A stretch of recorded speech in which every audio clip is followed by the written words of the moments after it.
সরকারি হাসপাতালের 4 নম্বর ভবনের 3 তলার সিসি ওয়ার্ড। বাতাস জুড়ে স্যাভলন, ব্লিচিং পাউডার আর নানা কটু ঔষধের ভারী একটা গন্ধ জমাট বেঁধেছে। এখানে কোনো কৃত্রিম আলো বা রোমান্টিক গোধূলির মায়া নেই। ঘরের ভেতরের ধোঁয়াটে হলুদ বাতিটা মিটমিট করে চলছে, আর জানালার ওপাশে মফস্বল শহরের ভ্যাপসা গুমোট এক রাত নেমে এসেছে। দূরে কোথাও থেকে থেকে দু একটা কুকুরের দীর্ঘ ও করুণ ডাক ভেসে আসছে, যা রাতের এই নিস্তব্ধতাকে আরো বেশি ভয়াবহ করে তোলে। বিছানায় শুয়ে আছে রাশিদ। বয়স খুব বেশি নয়, কিন্তু শরীরে বাসা বাঁধা সেই মরণ ব্যাধি ফুসফুসের ক্যান্সার তাকে মাত্র 6টি মাসের মধ্যে এক জীর্ণ শুষ্ক বৃদ্ধে পরিণত করেছে। 6 মাস আগে যখন প্রথম ঘন ঘন রক্তবমি আর শ্বাসকষ্ট শুরু হলো, তখন মফস্বলের ডাক্তাররা সাধারণ ইনফেকশন ভেবে ভুল করেছিলেন।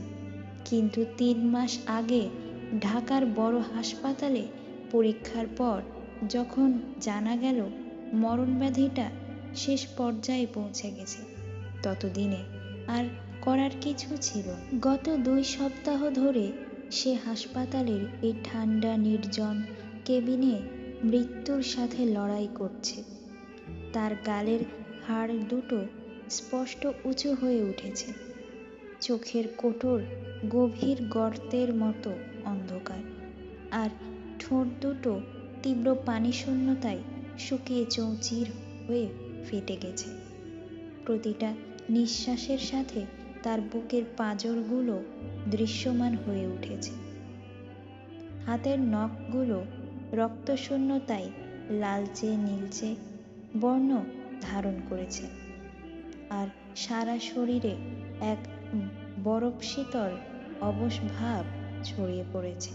রাশিদের বুকের ওপর লাগানো সিসি মনিটরটা একখানা যান্ত্রিক শব্দ করে চলেছে। প্রতিটি স্পন্দনের সাথে সাথে মনিটরের সবুজ রেখাটা যেন আরো ক্ষীণ হয়ে আসছে। রাশিদের ঝাপসা হয়ে আসা চোখ দুটো স্থির হয়ে আছে ওয়ার্ডের পুরনো কাঠের দরজার দিকে। শরীরটা ক্রমশ নিথর হয়ে আসছে। আঙ্গুলগুলো নড়াচড়া করা সামান্য শক্তিটুকুও আর অবশিষ্ট নেই। কিন্তু বুকের ভেতরের অবশ হয়ে যাওয়া মনটা এক অমানসিক ছটপটানিতে ছটফট করছে। সে জানে সে জীবনের শেষ সীমানায় এসে দাঁড়িয়েছে, আর মাত্র কয়েকটা নিঃশ্বাস, কয়েকটা প্রদীপ নিভে যাওয়ার মতো সময়, তারপরই সব অন্ধকার। ঝাপসা দৃষ্টির সামনে চোখের সামনের সবকিছু আবছা হয়ে আসছে, কিন্তু তবুও সে এক পলক চেনা মুখটাকে দেখার জন্য দরজার দিকে ব্যাকুল হয়ে চেয়ে আছে। যদি একবার, জীবনের শেষ কয়েক সেকেন্ডের জন্য হলেও সে যদি এসে সেই দরজায় দাঁড়ায়। শিহরে বসে থাকা রাশিদের বৃদ্ধ বাবা পরম মমতায় তার কপালে হাত বোলাচ্ছেন। বাবার চোখের জল গড়িয়ে পড়ছে রাশিদের শুষ্ক গালে।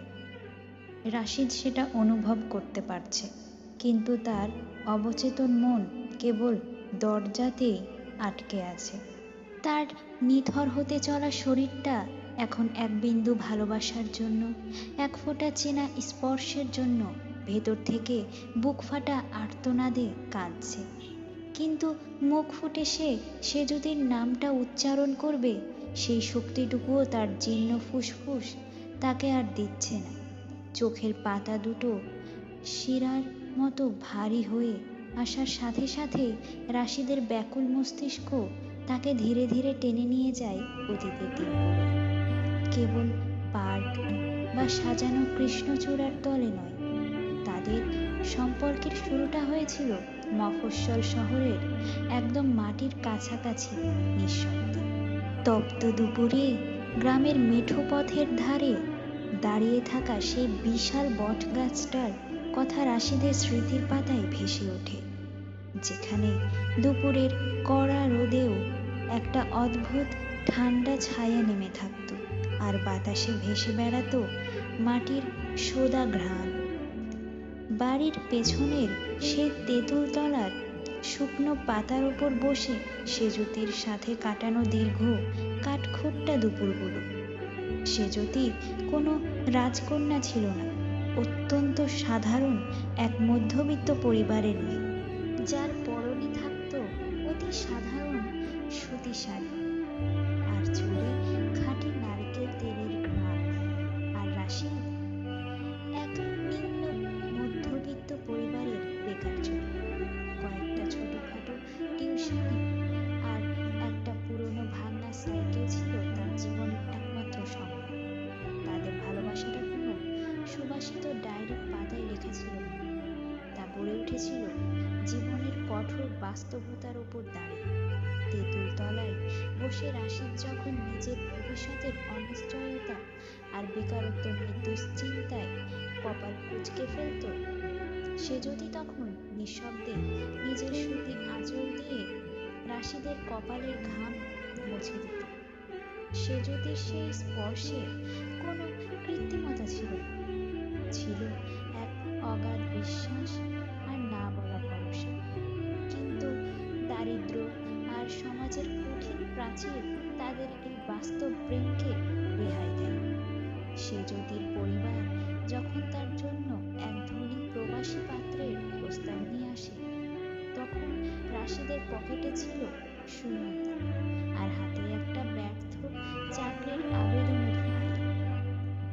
রাশিদ সেদিন কোনো নাটকীয় বিক্ষোভ দেখায়নি, সে নিজে গিয়ে সেজুতির সামনে দাঁড়িয়েছে। সেজুতির থর থর করে কাঁপতে থাকা হাত দুটো নিয়ে, আমার সাথে থাকলে তোকে সারা জীবন শুধু অভাব আর অনিশ্চয়তা দেখতে হবে সেজুতি। আমি তোকে আটকে রেখে তোর জীবনটা নষ্ট করতে পারবো না। তুই সুখে থাক, আমি তোকে মুক্ত করে দিলাম। সেজুতি সেদিন কেঁদেছিল, রাশিদের বুকের জামা ভিজিয়ে বুক ফাটা কান্না কেঁদেছিল। কিন্তু পরিবারের তীব্র চাপ, সামাজিক নিয়ম আর রাশিদের সে নিজেকে গুটিয়ে নেওয়ার কাছে সে মাথা নত করে বাধ্য হয়েছে। রাশিদ ভেবেছিল নিজেকে সরিয়ে নিয়ে সে সেজুতিকে এক সুন্দর ভবিষ্যৎ উপহার দেবে, কিন্তু সে জানত না এই বিচ্ছেদের বিষ আর তীব্র মানসিক কষ্টই তার ভেতরের মরণ ব্যাধিকে তিল তিল করে বাড়িয়ে দিল। সেজুতির বিচ্ছেদের কয়েক মাস পরই রাশিদের শরীরে এই মরণ ব্যাধি নিজের অস্তিত্ব জানান দিতে শুরু করে, আর সে মৃত্যুর মুখোমুখি এসে দাঁড়ায়। একই সময়ে শহরের অন্য প্রান্তে সেজুতিদের বাড়িটার আলোয় ঝলমল করছে।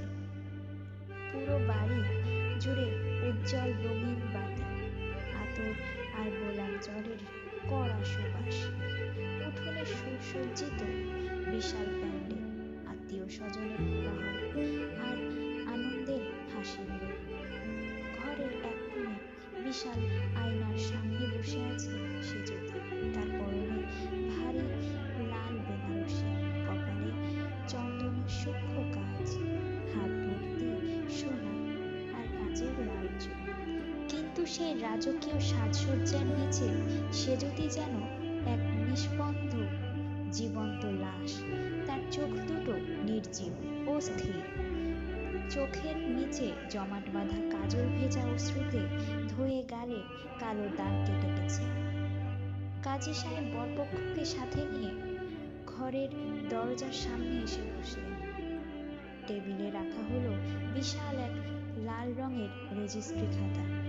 কাজী সাহেব অত্যন্ত গম্ভীর ও স্পষ্ট গলায় জিজ্ঞেস করলেন, আম্মাজান, সেজুতি, আপনি কি অমুকের পুত্র অমুককে এত টাকা দেন মোহরে আপনার নিজ সম্মতিতে স্বামী হিসেবে কবুল করে নিচ্ছেন? সেজুতির পুরো শরীরটা এক অজানা আশঙ্কায় থরথর করে উঠল।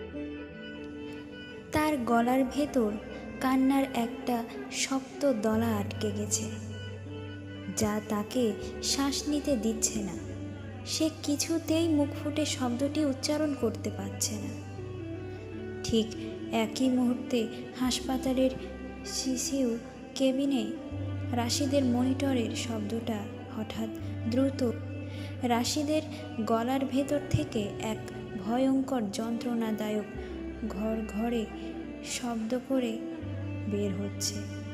অক্সিজেনের কাচের মাস্কের ভেতরে তার ঠোঁট দুটো শেষবারের মতো কেঁপে উঠল।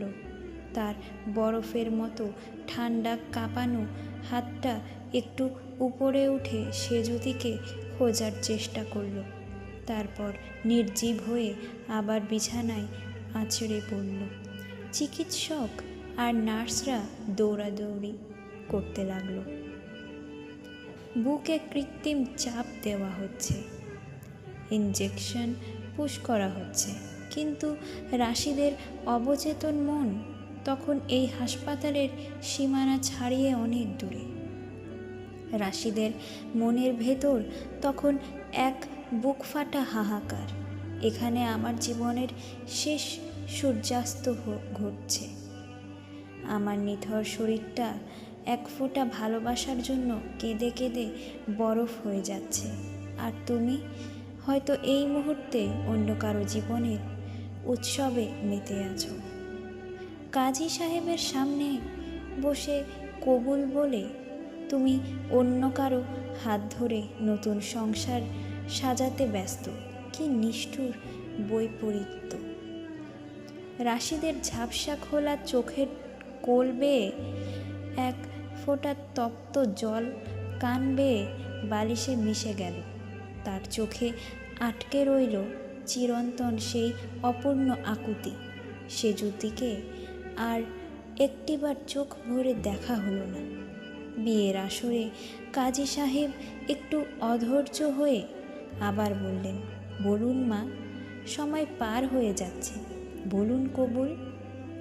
পারিবারিক বাধ্যবাধকতা, বাবার নীরব চোখের জল আর চারপাশের মানুষের তীব্র অপেক্ষার সামনে সে যদি নিজের সমস্ত আত্মাকে বিসর্জন দিয়ে অত্যন্ত ক্ষীণ, প্রায় বুজে আসা গলায় উচ্চারণ করল, কবুল।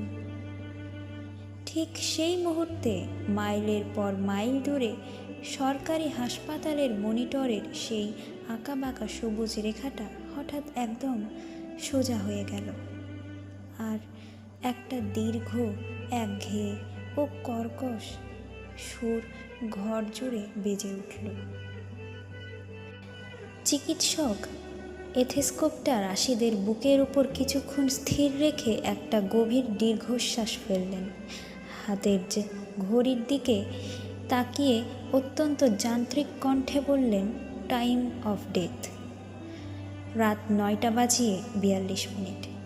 রাশিদের শেষ নিঃশ্বাসটুকু সেজুতির নাম জপে বায়ুর সাথে চিরতরে মিলিয়ে গেল, কিন্তু তার চোখ দুটো বন্ধ হলো না। সেই খোলা অতৃপ্ত চোখ দুটো মৃত্যুর পরও হাসপাতালের দরজার দিকে চেয়ে রইল, এক অনন্ত না পাওয়া আর হাহাকার নিয়ে। ওদিকে বিয়ের আসরে কবুল শব্দটা সেজুতির মুখ দিয়ে বের হওয়ার সাথে সাথেই চারপাশের মানুষ উচ্চস্বরে আলহামদুলিল্লাহ বলে উঠল। মিষ্টি বিতরণ শুরু হলো। সানাইয়ের সুর আরও উঁচুতে বাজতে লাগলো। কিন্তু সেই মুহূর্তে লাল বেনারসি পরা সেজুতির বুকের বাঁ দিকে এমন এক অমানসিক ব্যথা মোচড় দিয়ে উঠল, যেন তার হৃৎপিণ্ডটা কেউ অদৃশ্য হাতে উপড়ে ফেলছে। সে আর সোজা হয়ে বসে থাকতে পারল না। এক বুক ফাটা কান্নায় ভেঙে পড়ে তার সমস্ত শরীর এক লহমায় অবশ হয়ে ঢলে পড়তে চাইল।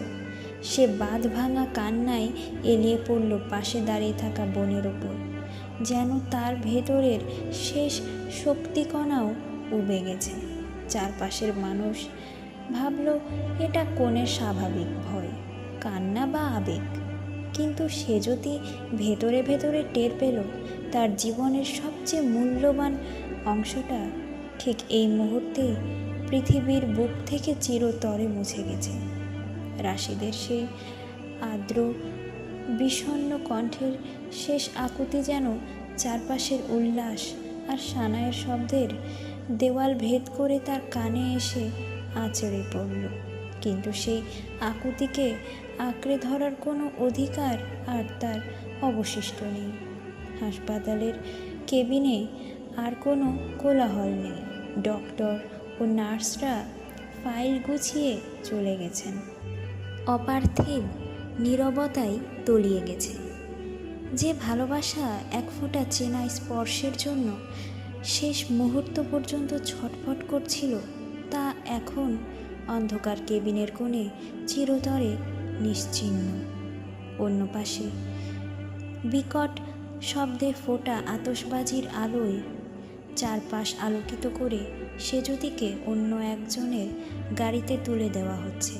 লাল ঘোমটার নিচে সেজুতি এখন এক নিষ্পন্দ পাথর। সে অন্য কারো ঘর আলো করতে চলে যাচ্ছে। নিজের সমস্ত জীবন, অনুভূতি আর আত্মাকে সেই পুরানো তেঁতুল তলা আর বটগাছের ছায়ায় দাফন করে দিয়ে। রাশিদের জীবনের শেষ সূর্যাস্ত ঘটে গেছে। সে হারিয়ে গেছে অনন্ত শূন্যতায়, আর সে যদি বেঁচে রইল এক জীবন্ত লাশের মতো। অন্য কারো জীবনের উৎসবে নিজের পচে যাওয়া অতীতটাকে সুবাসিত আলো দিয়ে ঢেকে রাখার এক নির্মম অভিনয় নিয়ে।